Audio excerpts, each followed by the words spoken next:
Welcome back to the N.y.a show. Here we go, right back into another story, busting right back at y'all. Like I said, I hope the weekend is well for everybody.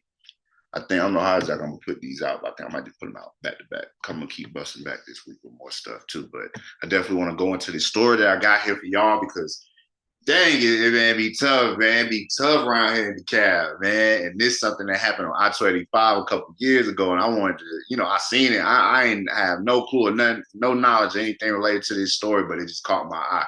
Rising rapper was killed 3 years ago on I-285. His father says he's still waiting for justice, and this was by Michael Seddon over at WSB-TV in Atlanta. The father of the Atlanta rapper who was found shot to death in his car is begging anyone who can help police find who killed his son to come forward.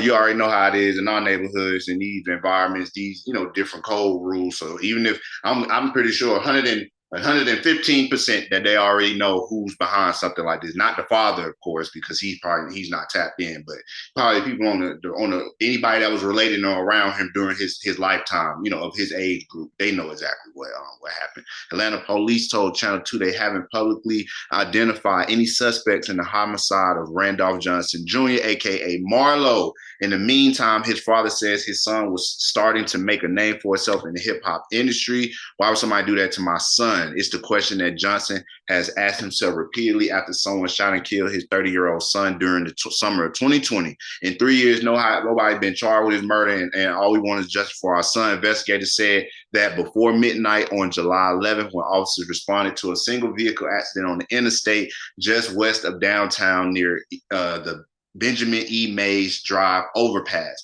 police discovered Marlo shot shot.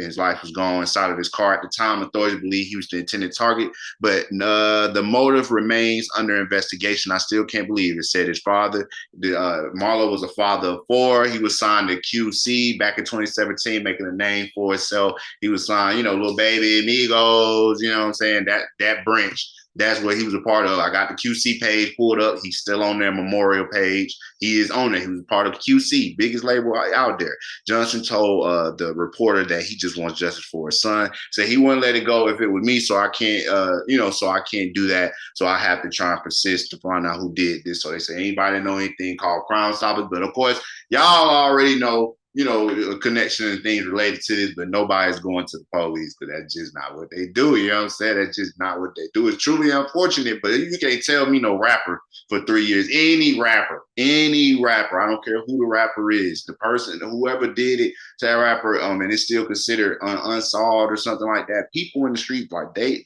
know exactly what happened. So here's Marlo. Here go Marlo Page on QC. He had a song with City Girls, Offset. I mean, I had never heard his music, never heard of him, but he was good. Like it was good. It's Soaking Wet. I like that one. Oh, Miami verse wasn't hitting, but him and Offset was cool on that.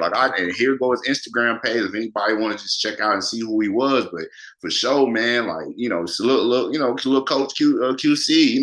There was a QC man, and they don't got to remember up for his page like they do for what's her name, N.y.a Rivera, who she drowned 3 years ago. She was out there in the water with a son or something like that. They say that she was trying to save her son and just didn't have the energy left to save herself. Her page on Instagram says remembering. So that's just what they do now when you pass away. They put your page under remembering. So y'all let me know what y'all thoughts on this story. I didn't know anything about Marlo. I just seen a report that his dad 3 years later, there's no answers. Nobody came forward. Nobody been arrested. Nothing's happening. But sure enough, things will happen. You can't say that people aren't behind the scene doing work. It's people like they say. We every day, B. We go every day, B. So every day the stats just piling up on stuff that's not solved, what's worked on, who's taking this over, no lead on it, nobody working on this. But with the background that he had, and you would think that a lot of people, around him, that there would be a push to get whoever they needed to get justice for him, because he was with the real, he was with a real squad of good people. So that's how he was doing over at QC. Once again, before we get out of here, please check out How a Mother is Balancing Life in the Pursuit of Her Dreams, an interview with actress Breyonna M. Thomas with Ajay Tambe. If I'm not mistaken, it's Ajay Tambe. Y'all make sure that y'all check this out. The link will be below. And my wife's interview, Literally Is No Pressure, episode 154. is also live on YouTube. It's the N.y.a show. I appreciate y'all as always. See you next time.